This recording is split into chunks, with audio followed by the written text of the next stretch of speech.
Vamos a introducir ahora lo que son los números imaginarios o los números complejos. El problema original viene de cuando se trató de resolver polinomios, en que se obtenían raíces, y esas raíces tenían un argumento negativo. Si la raíz tiene un argumento negativo, significa que un cuadrado de un número me estaría dando un número negativo. Y todos sabemos que cualquier número positivo o negativo, si yo lo tomo al cuadrado, siempre da un número positivo.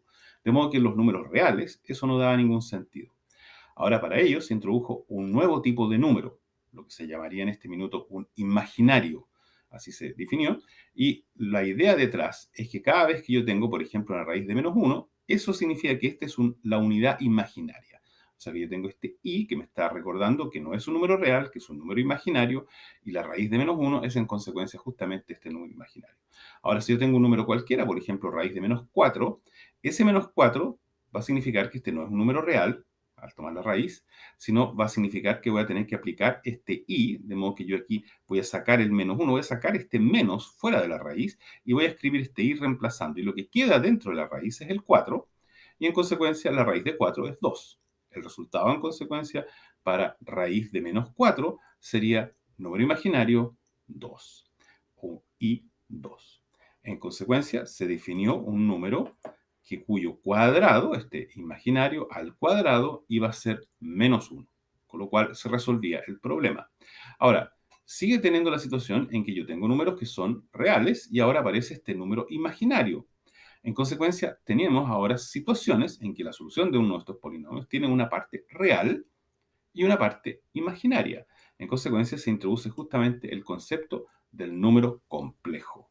Complejo en el sentido que tiene una parte real y una parte imaginaria. Y la parte imaginaria lleva esta i adelante, que nos está recordando que este y acá, aunque es un número, como lo conocemos, corresponde a algo distinto, tiene un comportamiento distinto, porque es la parte que está representando numéricamente al número imaginario.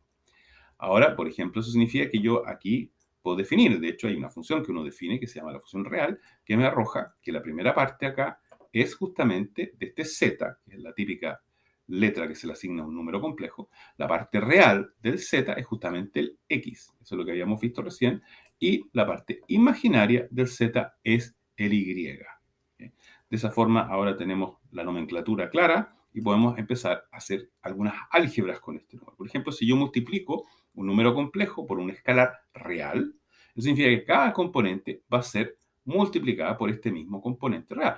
Es la típica álgebra, excepto que este segundo número acá es un número imaginario. En consecuencia, a por z va a ser la parte real a por x y la parte imaginaria a por y. No cambia el estado, esto sigue siendo imaginario y esto sigue siendo real. La multiplicación por un número real va a no alterar el resultado, sin embargo, va a cambiar obviamente el valor, pero no va a cambiar la característica del número. O sea, el x va a seguir siendo real y la parte imaginaria va a continuar siendo la parte imaginaria.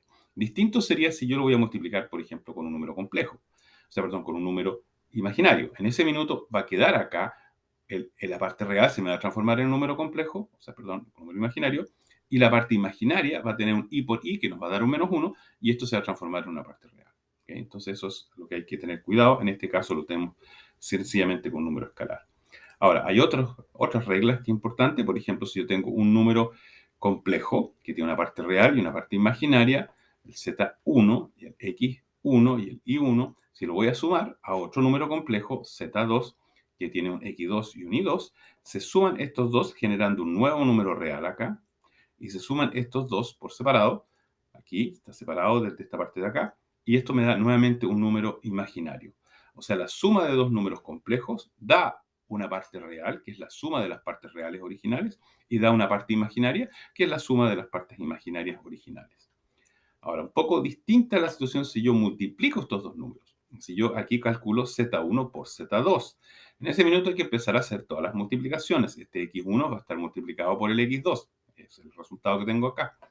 El i1 va a estar siendo multiplicado por el i2, pero en ese minuto aparece que es o sea, perdón, y1 multiplicado por y2, pero este i adelante va a estar multiplicado por este i nuevamente, y eso me va a dar un i al cuadrado, lo cual me va a dar un -1. Por eso que este término aquí ahora pasó a ser real. Aquí tenemos el y1 multiplicado por el y2, pero está antecedido por un menos que viene de la multiplicación de estas dos i's. O sea, si ustedes multiplican este con este, voy a obtener este producto, pero voy a tener un i al cuadrado, que ya vimos, eso corresponde a un menos 1, así que queda este menos. Y el otro término, sencillamente, es el término cruzado. Va a ser el x1, que es real, por el y2, con el i va a resultar un número complejo, o sea, perdón, un número imaginario. Aquí tengo la parte, perdón, esta era la de acá, es esta multiplicación de aquí. Y después voy a tener la otra situación en que va a estar multiplicando este x2 por este y1, y nuevamente va a estar la parte imaginaria aquí apareciendo. En consecuencia, aquí nuevamente tengo un número que es imaginario. Así que esta parte acá va a ser la suma de este producto, pero es imaginario. Y en el caso particular de que yo estoy cuadrando este número, si uno compara acá, si los dos x1 y x2 fueran iguales, queda x cuadrado. Si y1, o sea, y1 y y2 quedan iguales, queda y al cuadrado. Y acá, como y1 y y2 son iguales y x2 es igual a x1, estos dos aparecen, son iguales en ese caso, así que quedan dos veces el mismo factor. Así que el cuadrado de un número complejo es sencillamente la parte real al cuadrado menos el valor de la parte imaginaria al cuadrado, que esa da la componente real. Y aquí tenemos que tenemos este producto, que es justamente el producto de los dos, que aparece este dos veces, una vez el x con el y, la otra vez el y con el x, y que ambos van a contribuir a la parte imaginaria. O sea que en este caso el cuadrado de un número complejo es una parte real y una parte imaginaria que viene justamente de los productos. Esa fue una pequeña introducción al número complejo.